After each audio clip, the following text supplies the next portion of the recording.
2 monster trades. Let's talk us through it, Shah. Let's recap kind of the bangers of the week here. Snowflake was a big one. Yeah. Snowflake, and again, another stock you're very familiar with, another company that you're familiar with, their business, their technology, and you were able to rip 158% gain on that this week. Let's talk me through that one. Yeah, so this started actually on the 2nd. So what would that have been? That was this Wednesday. Let me double check. Yep. So Snowflake started actually on Wednesday. We had a gap down. So with that gap down, it took us beneath that moving average. Yep. Let me go. I'll go back to the daily chart. So it took us beneath the 50-day moving average on the gap down. And initially, I wanted to see a pushback into the 50-day moving average, but we didn't quite get there. But what we did do, we put in a double top at around 173. So I took the trade. Yep. Took the trade there. Just put my stop at the 50-day moving average. And here's the double top, guys. I'll circle here. So there's the initial morning high, and then there's the double top. Right? There's the double top. And then once you broke under VWAP and then the square, just so you guys understand what I'm doing on the chart, that's where she entered put options. Yes. So we broke under VWAP and then I entered the puts, put my stop at 173. And I'll make this, and here's the stop loss, guys. I'll make this red so you understand the risk on the trade. So there's the stop loss. There's the entry. I'll delete the double top now just to clean the chart up for you. Stop loss, then there's entry. So if you're following, if the stock did this, she would stop out of the trade. That's what that stop loss is. That's the risk on the trade. And then you can see there's the reward. There's the reward. I got in the 170 puts at 465. Took profit off all throughout that Tuesday. Held the piece over, and then took my final profit off at $12. So from 465 to $12 on that trade. Incredible. And were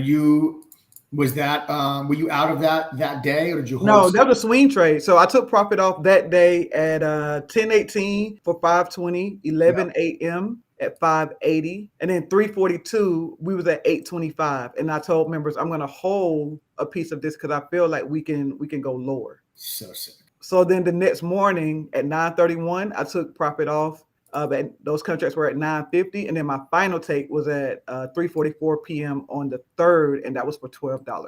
At 3 p.m. you said? 3:44 p.m. Right on the right on the low, Shy. Ticket? Did I bottom ticket? Oh, right at the low there. The low of the day was at 342.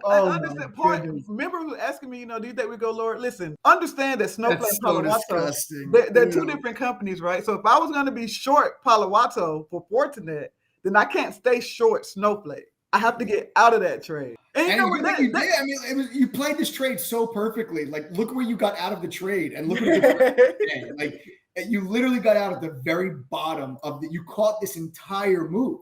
Yeah. I mean, look at the entry to the final exit. It's the entire move. Absolutely. Just an unbelievable trade. Congratulations. Just a beast. And I know a lot of members followed along on this one. And sometimes sometimes I get that feeling when it's time to stop swinging, like when it's time to get out of the trade, I just get that feeling like, it's because you start to feel almost like a pig. It's like, you're like, man, you're squeezing all the thing. At some point, you gotta listen, bulls make money, bears make money, pigs get slaughtered. Yep. You always gotta take profits off, guys, and have your profit targets in mind, right? Like the easiest way for you to trade without letting your emotions make decisions for you, because that's when you're doomed. When you allow your emotions to make the decision, it's 95% of the time, it's the wrong decision. Absolutely. The easiest way for you to keep emotions out of your decision-making process is really having these targets in mind before the trade actually is taken. So you say to yourself, okay, I'm going to buy put options now. If it gets to 173, I'm out. Right. If it gets to 170, 168, 165, and 162, I'm just making up numbers. That's where I'm going to take profit, right? Yes. And now it just becomes a matter of just following the process. And it's no different than following instructions to build a piece of furniture. Like if you order a piece of furniture and you got to put it together, you're following instructions. You do this, then you do this, then you do this, then you do this. And that removes all of the emotions out of anything it is that you're doing, because we can all just follow a plan, right? Follow instruction. But when your emotions get in the way, you deviate from all that structure. So have those prices in mind, and that'll prevent you from being greedy. It'll prevent you from being scared, and it'll just allow you to just, the price was hit, I'm going to take profits, until you run out of contracts.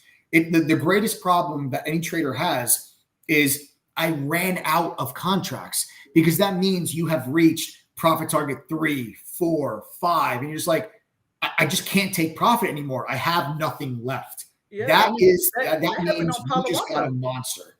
That happened on Palo Alto. Like I had no more contracts. I had nothing else. Beautiful trade. Just a beautiful trade.